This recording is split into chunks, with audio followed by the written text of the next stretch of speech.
the language towards the war between Israel and Hamas seems to be changing. Yeah, well, the Foreign Secretary David Cameron has warned too many civilians have been killed in Gaza and expressed public support for a sustainable ceasefire. Meanwhile, the US are pushing Israel to move towards small-scale raids. But does the war still have support among Israelis?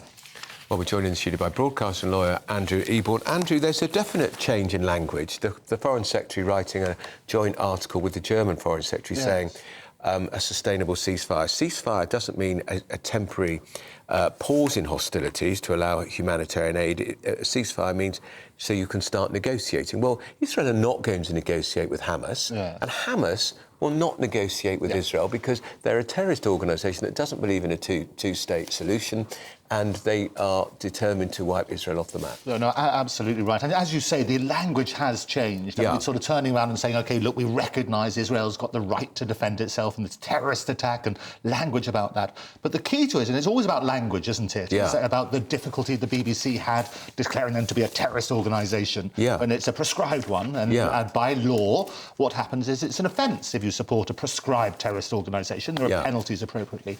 When they're talking about, the key word in this is sustainable ceasefire, because what they're saying is not a ceasefire for a day or for a month or it's got to work for years.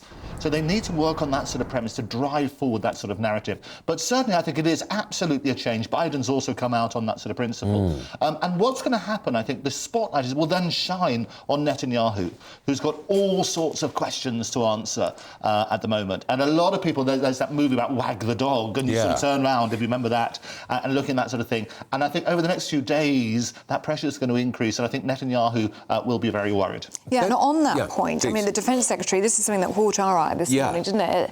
Ben Wallace, writing in the Daily Telegraph, obviously been the former Defence Secretary for the past 4 years. He's pointing a finger at Mr Netanyahu and saying that he believes these tactics, if they were to continue, is going to fuel the conflict for another 50 years. And he also talks about the actions radicalising a whole new generation of Muslims around the globe. And that's absolutely right. If ever you're going to garner support, it's seeing these horrendous images that we're bombarded with every single day about children being murdered and so on and so forth, and civilian casualties. Any civilian casualty is absolutely appalling.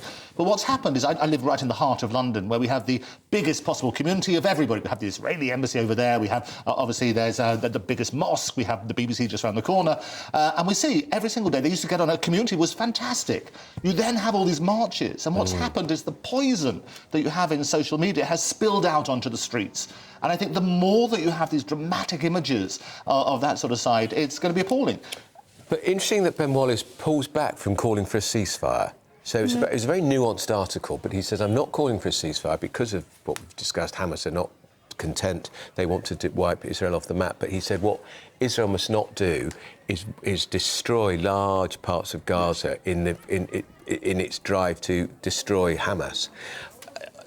Are the two things compatible? Well, I think they are, because there was a cartoon, I think, when the conflict first started, and people were talking about a ceasefire, and they had people saying cease, and a soldier saying cease, and behind them was a Hamas terrorist saying fire on that sort of basis. Because that's the concern. Their objective is to wipe out Hamas, to wipe out a terrorist organisation. But at the same time, we absolutely have to emphasise not all Palestinians are Hamas, obviously. No, quite. And you need to look at that. But it's horrendous on a human scale. Well, as I was reading here, 85% of Gaza's population of 2.3 million homes, basically they've gone 85% from their homes. And you look at this destruction, and I think the trouble with these images is we get sensitised sometimes, don't you? And you sort of turn around and say, well, we've seen too much and therefore we don't really realise it. It's not until you personify it.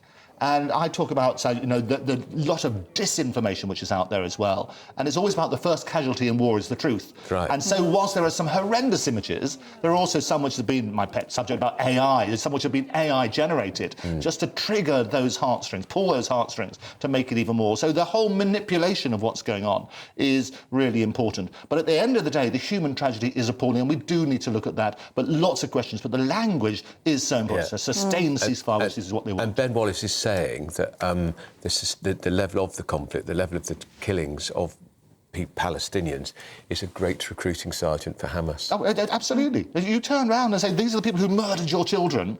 you're going to absolutely, that sort of division that we have at the moment of divided age is going to get much more, and that will go on for generations. You look at that sort of tragedy. And what happened over the last few days, as you know, the murder of the Israelis, and we call it murder, they accidentally shot as they were coming up with their white flag, and they were shirtless to prove they didn't have anything on them.